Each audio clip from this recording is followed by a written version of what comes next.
8장 말씀 배우도록 하겠습니다. 앞에 스가랴 7장에서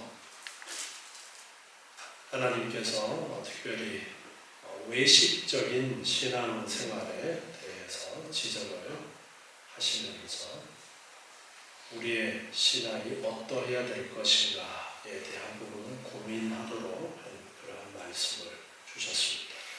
우리의 신앙생활이 삶을 통해서 우리의 생활이 하나님을 바라보고 하나님을 의지하는 자의 그러한 삶 속에서 생활 가운데 그런 것들이 나타나야 되는 것이고, 외식적인 껍데기만 종교적인 그러한 것들을 우리가 내려놓아야 된다라는 그러한 강조의 말씀이 있었습니다. 오늘 계속해서 8장 말씀을 살펴보도록 하겠습니다. 만군의 여호와의 말씀이 임하여 이르시되, 지금 7장부터는 시간적으로 성전 재건이 2년 정도 시작되어졌고, 그러니까 성전 공사의 중간 정도, 한 4년 걸렸으니까 중간 정도 시기에 다시 이제 말씀을 주셨던 겁니다. 그래서 형식적인 금식에 대한 질문을 했을 때 그러한 금식이 형식적인 그런 것이 되어서는 안 된다라는 말씀을 하셨고, 계속해서 그 말씀에 이어서 말씀인데요. 만군의 여호와의 말씀이 임하여 이르시되, 만군의 여호와가 말하노라. 내가 시온을 위하여 크게 질투하며 그를 위하여, 즉 시온을 위하여 크게 분노함으로 질투하노라. 시온이라는 것은 예루살렘 성을 의미해서 시온이라고 부르기도 하고, 하나님의 백성들을 지칭해서 시온이라고 그렇게 부르기도 합니다. 그래서 내가 시온을 위하여, 즉 하나님의 약속의 성읍이라 할 수 있는 예루살렘 하나님의 백성들을 위해서 하나님이 질투하신다라는 표현으로 말씀을 하고 있어요. 하나님께서 크게 분노하시고 질투하신다. 나 여호와가 말하노라. 내가 시온에 돌아왔은즉, 하나님께서 시온에 돌아왔다 말씀하십니다. 하나님께서 하나님의 택한 백성, 택한 성읍에 함께하고 계시다라는 것을 말씀하십니다. 하나님이 함께 하시지 않으면 바벨론의 포로로 잡혀가는 그런 신세가 되어지고, 온 세상을 떠돌면서 정처 없이 그렇게 이리저리 끌려다니는 그런 삶을 사는 것인데, 그런 삶을 70년이나 살았던 그들이 이제 돌아와서 성전을 재건하는 그런 가운데 있는데, 하나님께서 내가 시온에 돌아왔다 말씀하고 있어요. 내가 이제 너희와 함께하고 있다는 것입니다. 예루살렘 가운데 거하겠다. 하나님께서 예루살렘 가운데 거하겠다라는 것입니다. 성전이라는 것이 바로 그 상징을 가지고 있는 겁니다. 하나님이 거하시는 곳이라는 그런 성전이 바로 하나님이 함께 하신다는 그런 상징을 가지고 있는 거예요. 그래서 내가 시온에 돌아왔다. 예루살렘 가운데 거하겠다. 하나님이 성전이 상징하는 것처럼 실질적으로 하나님이 그 가운데 함께 하시겠다는 것입니다. 그래서 예루살렘은 진리의 성읍이라고 그렇게 불리어지고, 만군의 여호와의 산은 거룩한 산이라고 그렇게 불리어질 것이다. 특별한 곳으로서, 정말 하나님께서 역사하시고 하나님이 거하시는 곳으로 그렇게 불리워진다라는 것은 많은 사람들이 그렇게 알고 실질적으로 그러한 것들을 눈으로 볼 수 있는 그런 곳이 되어진다는 겁니다. 만군의 여호와가 말하노라. 예루살렘 길거리에 늙은 지아비와 늙은 지엄이가 다시 앉을 것이다. 하나님께서 이제 함께 하시니까, 하나님이 예루살렘에 함께 하시니까 늙은 지아비와 늙은 지엄이라는 것은 나이 많은 사람들이 많아지겠다라는 겁니다. 바벨론의 포로로 잡혀가는 시절에는 쓸만한 사람들 잡아가고 힘쓰지 못하는 그런 사람들은 버려두고 다 황폐하게 땅이 짓밟히면서 먹을 것도 구하기 어려운 상황 속에서 많은 사람들이 굶어 죽게 되어지고 그러면서 수명도 짧아지고 그런 가운데 사람도 별로 없는 황무지와 같은 곳이 되었던 그 예루살렘 성이 다시 많은 사람으로 북적이는 그런 곳이 된다는 겁니다. 장수하는 그런 성읍이 된다는 거예요. 그래서 나이 많은 사람들이 많아지게 되어진다. 다 나이 많음으로 각기 손에 지팡이를 잡을 것이다.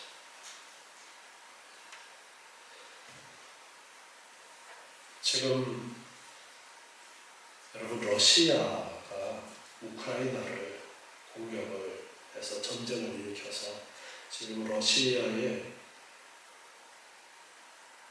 엄청나게 많은 군인들이 죽었다. 몇십만이 지금 사상자가 몇십만이라고 합니다. 젊은이들을 다 지금 갈아놓고 있어요. 그러면 나중에 몇십 년 뒤에 모습이 어떻게 되겠어요? 나이 많은 사람들이 없어지는 겁니다.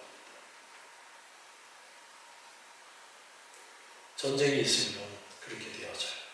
근데 나이 많은 사람들이 많다는 것은 평안한 그러한 시기를 계속해서 살아간다라는 것입니다. 그래서 나이 많은 사람들이 지팡이를 짚고 다니는 사람이 예루살렘 성이 많아질 것이다. 또 그 성읍거리에 동남과 동녀가 가득하여 거기서 장난하니라 아이들도 많아지게 될 것이다. 아주 그 예루살렘 성이 번창하게 되어진다는 말씀하십니다. 그 예루살렘에 누가 함께 하시기 때문에 하나님께서 이제 함께 하신다는 거예요. 만군의 여호와가 말하노라 이 일이 그날에 남은 백성의 눈에는 기이하려니와. 남은 백성이라는 이 말은 포로에 잡혀갔다가 돌아온 사람들을 1차적으로 지칭해서 지금 말씀을 하고 있는데 그 포로에서 돌아온 사람들은 그런 경험이 없는 거예요. 너무 이런 하나님의 말씀이 낯선 그런 말씀이에요. 늙은이들이 성에 많아지고 어린아이들도 많아지고 많은 사람이 왕래하는 북적북적하는 그런 예루살렘이 되어지겠다라는 하나님의 이 말씀이 생소한 말씀인 거예요. 지금 성전 재건하고 있죠. 아직까지 성전 재건이 되고 나서 그 다음에 예루살렘 성을 쌓습니다. 지금 성을 쌓은 거예요, 안 쌓은 거예요? 아직 성을 안 쌓은 거예요. 지금 이제 성전 만들고 있는 중이에요. 그런데 예루살렘 성에 대해서 하나님께서 아주 번창한 그런 북적북적하는 그런 예루살렘 되어질 것이다. 그 말씀을 지금 하고 계십니다. 그래서 포로에서 돌아온 그 사람들은 상상조차 할 수 없는 그런 것을 하나님이 지금 말씀을 하고 있는 것입니다. 그런데 내 눈에 어찌 기이하겠느냐 만군의 여호와의 말이다. 하나님께는 그거 불가능한 것이 아니다. 그 말씀을 하십니다. 너희들의 생각에는 불가능한 것이지만 나에게는 그것이 불가능한 것이 아니다. 만군의 여호와가 말하노라 내가 내 백성을 동방에서부터 서방에서부터 구원하여내고 내 백성을 동서 먼 곳에서도 불러들이겠다라는 겁니다. 인도하여다가 예루살렘 가운데 거하게 하리니 그들은 내 백성이 되고 나는 성실과 정의로 그들의 하나님이 되리라. 자, 이 스가랴서의 말씀은 단순히 당시 이스라엘을 향해서만 하시는 말씀이 아니라고 했죠. 뒤에 예수 그리스도를 통해서 이루어질 먼 종말의 때까지 예언하는 말씀이라고 했어요. 그래서 지금 여기서도 동방에서 서방에서 구원하여서 예루살렘 가운데 거하도록 하고 예루살렘이 아주 북적북적한 그러한 성읍이 될 것이라는 이 말씀은 당시에 그 이스라엘 성읍이 많은 사람으로 평강한 그런 곳이 될 것이다라는 그러한 1차적인 의미도 있지만 더 나아가서는 하나님께서 택한 백성을 불러서 제가 앞에서는 시온을 이야기할 때 제 이름이잖아요. 그죠? 아버님이 제 이름을 그렇게 지어주셨는데 예루살렘 성 이스라엘을 의미하는 의미도 있지만 천국이라는 의미를 또한 갖고 있어요. 그래서 결국은 지금 하나님께서 말씀하시는 이 예루살렘이 단순하게 지리적으로 예루살렘이라는 그 지역이 아주 번창한 예루살렘이 될 것이라는 그런 의미를 뛰어넘어서 하나님께서 택한 백성들을 모아서 그 예루살렘을 천국으로 그렇게 하나님께서 만드신다는 그 말씀을 지금 하고 계신 거예요. 그래서 동방에서 서방에서 구원하여 내어다가 인도하여다가 8절에 보니까 예루살렘 가운데 거하게 하리니 그들은 내 백성이 되고 나는 성실과 정의로 그들의 하나님이 되겠다. 하나님께서 그 백성을 다스리는 그러한 하나님의 나라가 되겠다. 내가 그 시온에 들어와서 내가 그 가운데 거하겠다. 하나님께서 다스리는 그 나라를 지금 말씀하고 계십니다. 9절에 만군의 여호와가 말하노라. 만군의 여호와의 집 곧 전을 건축하려고 그 지대를 쌓던 날에 그 기초를 이제 놓던 날에 일어난 선지자들의 입의 말을 이때에 듣는 너희는 손을 견고히 할지어다. 학개 선지자나 스가랴 선지자가 당시에 일어나서 성전 재건하는 그 일을 독려했었죠. 그 선지자들의 입의 말을 너희는 듣고 손을 견고히 하라. 힘을 내라는 겁니다. 그날 전에는 사람도 삭슬 얻지 못하였고 짐승도 삭슬 받지 못하였고 사람이 대적을 인해서 수립에 평안치 못하였나니 내가 무사람으로 서로 치리하였으며. 자, 성전을 재건하기 그 이전에 황폐했던 그 상황을 말씀하고 있어요. 그때는 삭도 제대로 받지 못해서 일을 해놓고 일에 대한 품삯도 제대로 받지 못했다라는 말씀. 이것은 누구 밑에서 일하고 삭을 받지 못하는 그런 의미를 말씀하는 것이지만 내가 열심히 땅을 파고 농사를 지었는데 농사가 제대로 수확을 얻지 못한 상황도 역시 의미하고 있는 거예요.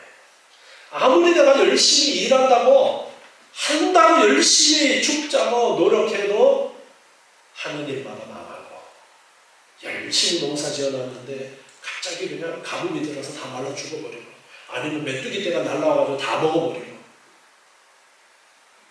그렇게 상을 받지 못한 상황 되어버렸다라는 겁니다. 이전에 이 전을 건축하기 전에는 그런 상황이었다.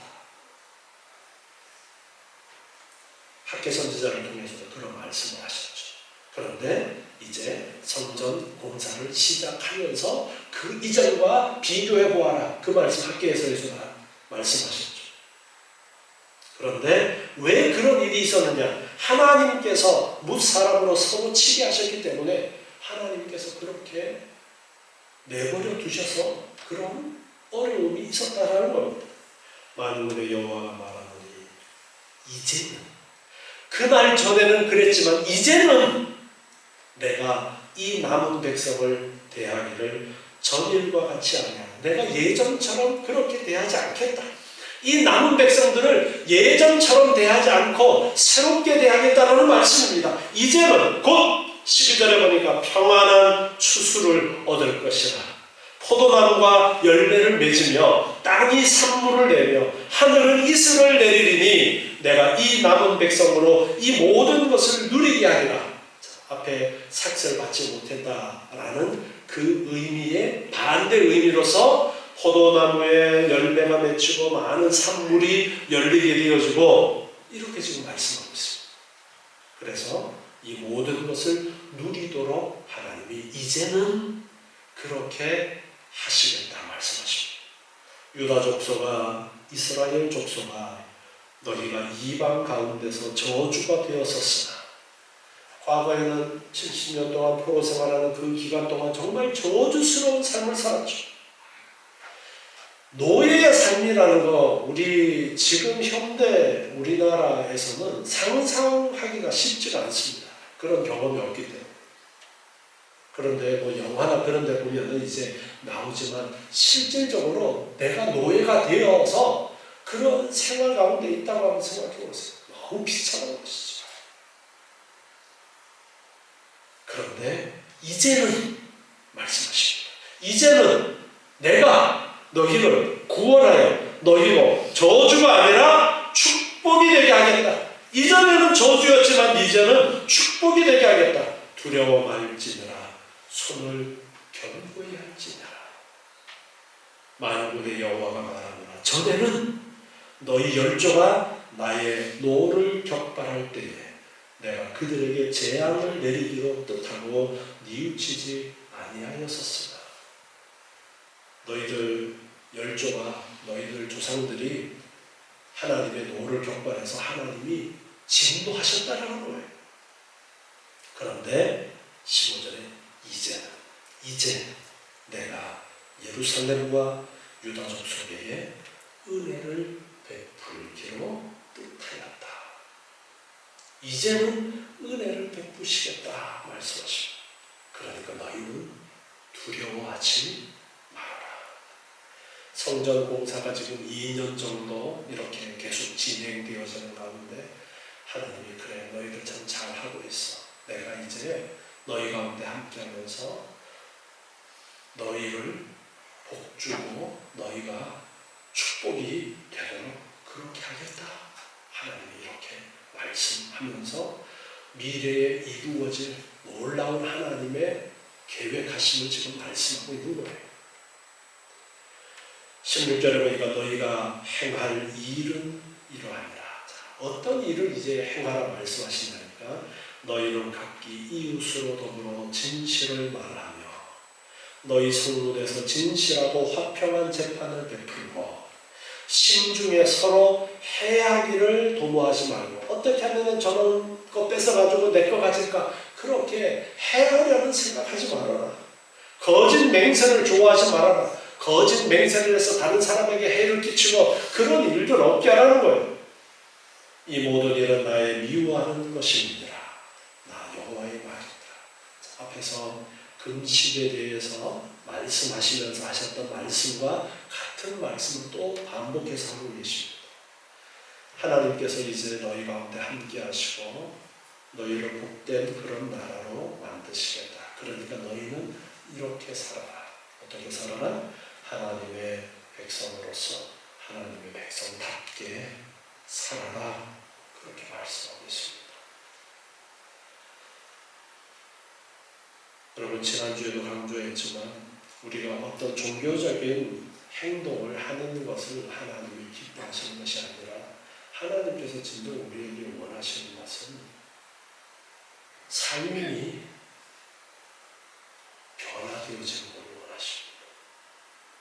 그러면 뭐 종교적인 행위들은 안 해도 된다. 그것이 아니라 그것은 기본적인 것이고 거기에만 치우치고 생활은 개떡같이 해서는 안 된다는 거예요.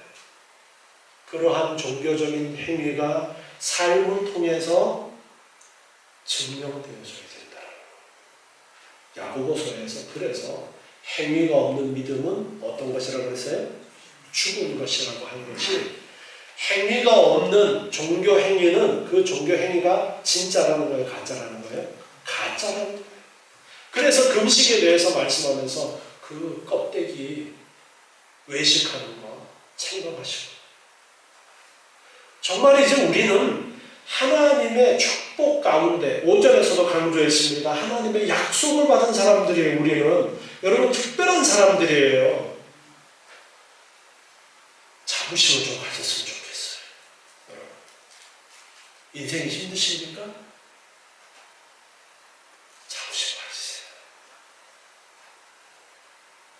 힘들어하지 마시고 하나님이 나에게 주신 거예요. 군대 면제되는 경우가 있죠. 올림픽에 나가서 금메달 땄어. 군대 면제가 돼. 훈련 얼마나 많아요? 요즘 훈련 몇 주 받죠? 요즘 5주로 바뀌었나요? 지금 알고 계세요? 모르세요?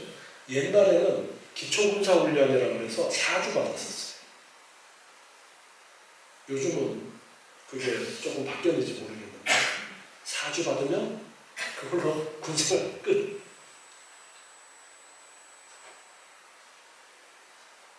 일반 군인들은, 사병들, 4주 받고 자대 배치 받아서 근무합니다.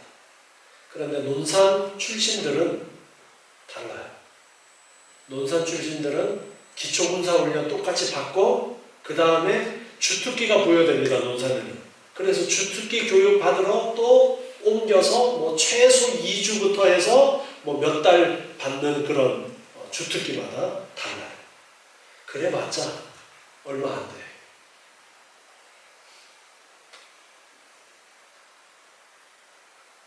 하사관들 몇 개월씩 훈련을 받아. 그러면 2등병이 아니라 하사교육장 달아줍니다. 장교들은 훈련 기간이 훨씬 더 길어요. 그러고 나면 짝대기 하나 달아줘요? 아니요. 소위 계급장을 달아줍니다. 우리가 이 땅에서 지금 힘든 그런 삶을 사는 것은 내가 못난 인간이어서 그런 거예요? 아니에요. 하나님께서 우리 한 사람 한 사람을 다 특별하게 보시는 하나님의 계획이 있어요. 그래서 저마다 하나님께서 훈련시켜서 하나님께서 보실 때에 원하시는 그러한 그림이 있는 거예요. 그 그림에 적합하게 훈련을 시키시는 그런 과정 중에 있는 것이지 하나님이 나를 미워가지고 나만 더 개고생시키고 그거 아니에요. 자부심을 가지십시오. 내가 하나님의 특별한 선택을 받은 하나님의 자녀라는 자부심을 가지시고 우리의 목표가 이 땅에 잘 먹고 잘 사는 거예요? 이 땅에서 잘 먹고 잘 사는 게 목표면 교회 나오지 마세요. 그 시간에 가서 돈 벌거나 그 시간에 가서 신방에 놓으세요. 그게 잘하는 거예요. 그런데 우리의 목표는 이 땅이 다가 아니잖아요. 우리의 목표는 하나님의 나라가 목표잖아요. 그렇기 때문에 이 땅에서 정말 개고생하면서 살다가 개처럼 죽음을 당하고 그렇게 가는 사람도 있어요. 개처럼 고생하다가 개 죽음 당하고 순교한 사람들도 있어요. 인간의 눈으로 볼 때 개죽음이에요. 그런데 하나님께서 그의 그 삶을 얼마나 귀하게 여기시는지 몰라요. 그래서 하나님께서 우리를 이제 특별하게 우리를 택하시고 우리의 삶을 지금도 다 계획하신 바가 있다는 것을 아시고 힘들기도 하겠죠. 다른 사람들과 비교하면 힘듭니다. 다른 사람과 비교하지 마세요. 다른 사람과 비교하지 마시고 나 같은 인간을 택하여서 하나님의 자녀 삼아주신 그 은혜만 생각하세요. 그리고 자부심을 가지세요. 하나님이 나를 이 땅에서 어떻게 이끄시는가 기대를 가지시고 그리고 삶의 가치관이 달라져야 됩니다.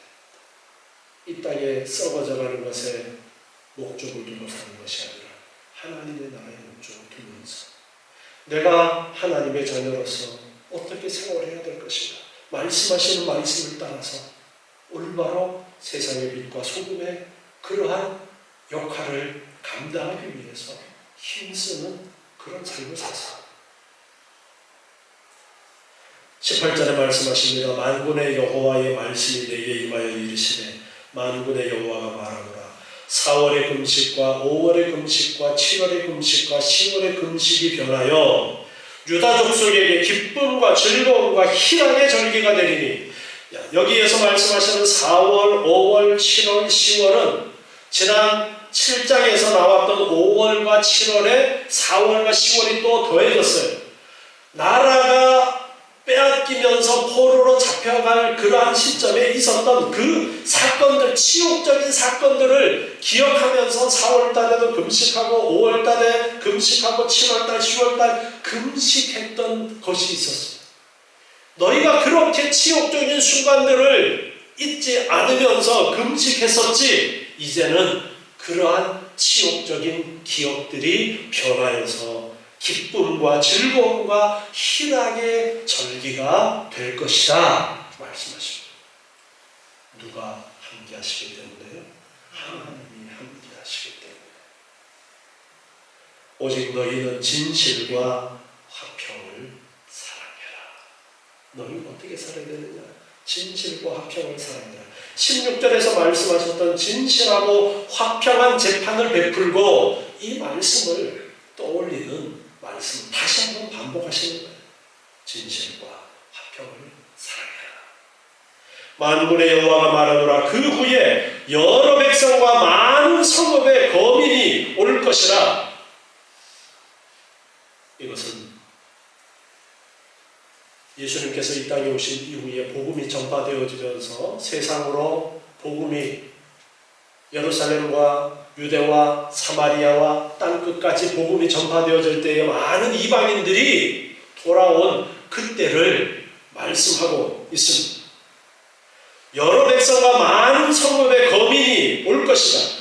이 성읍 거민이 저 성읍에 가서 이르기를 우리가 속히 가서 만군의 여호와를 찾고 여호와께 은혜를 구하자 할 것이며 나도 가겠노라 하겠습니다. 자, 여기에서 이 성읍의 거민이 저 성읍에 가서, 예루살렘에 있는 거민들이 저 다른 성읍에 가서 말합니다. 속히 가서 만군의 여호와를 찾고 여호와께 은혜를 구하자. 이게 뭐 하는 행동이에요? 전도하는 거예요.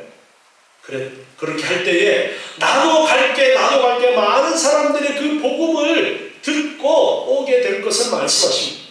많은 백성과 강대한 나라들이 예루살렘으로 와서 만군의 여호와를 찾고 여호와께 은혜를 구하리라.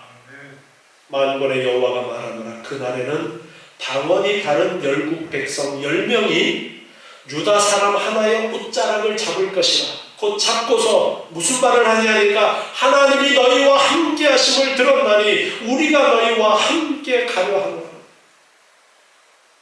우리도 그 하나님의 은혜 가운데 들고 싶다. 복음을 들고 나아가서 복음을 전할 때에 그 복음을 받아들이고 회개하고 예수 그리스도를 믿는 역사가 일어나는 그러한 일들을 말씀하고 있습니다.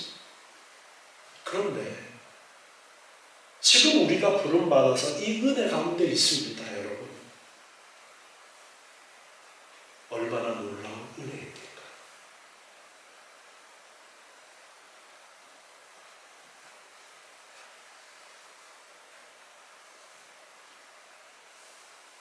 하나님께서 우리를 통해서 또한 이 일들을 계속해서 이루어 가기를 원하고 계십니다.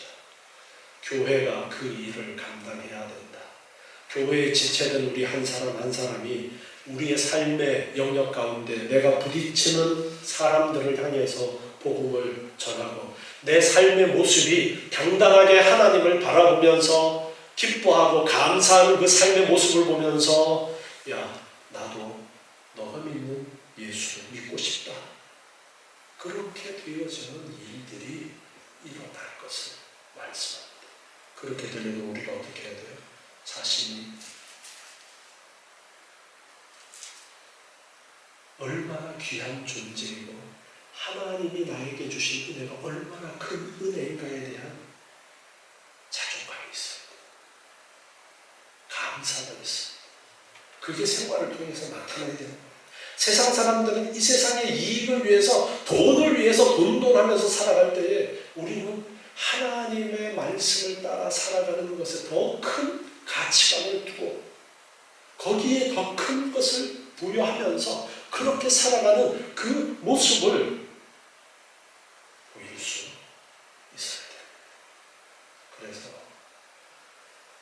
종교적인 어떠한 것이 우리의 생활과 균형을 이룰 수 있어야 됩니다. 오늘 우리가 모여서 예배하는 이 종교적인 이 시간이 정말 하나님의 은혜를 알고 하나님을 찬양하고 예배하는 그 시간, 정말 하나님의 말씀을 배우고 그 말씀을 붙들고 아하, 이제는 내가 어떻게 살아야 되겠구나. 그저 감성에 치우쳐서 나와서 그냥 찬양하면 신나게 가슴이 뻥 뚫린 것 같은데 돌아가서 현실을 바라보면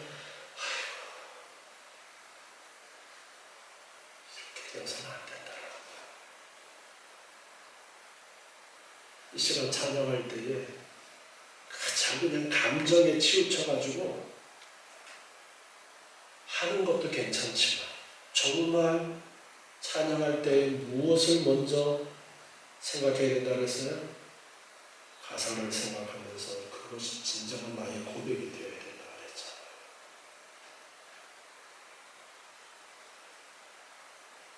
똑똑해져야 돼요. 신앙생활 제대로 잘하려면 말씀을 듣고 이성적으로 행동해야 돼요. 감성에 치우쳐서 감성적으로 하면 사탄이 유혹하기 제일 쉽다고 했죠. 그래서 말씀을 붙들고 내가 삶에 어떻게 살아가야 될까 정신을 바짝 차려야지. 안 그러면 사탄이 우리를 미혹합니다. 내가 얼마나 대단한 존재고 내가 지금 얼마나 엄청난 하나님의 은혜 가운데 있음에도 불구하고 사탄은 내 인생이 왜 이만하게 꼬랐어요. 그렇게 하도록 만들고 왜 나는 한 일마다 이렇게 안 되나 그렇게 만들고 하나님을 바라보고 자신감을 가지세요. 하나님이 우리와 함께 하시기를 약속하셨습니다. 우리는 하나님의 백성들입니다. 하나님께서 나를 통해서 귀한 일들을 계획하고 계셔요. 확신을 가지고 하나님의 약속은 틀림없습니다. 확신을 가지시고 날마다 감사하면서 기뻐하면서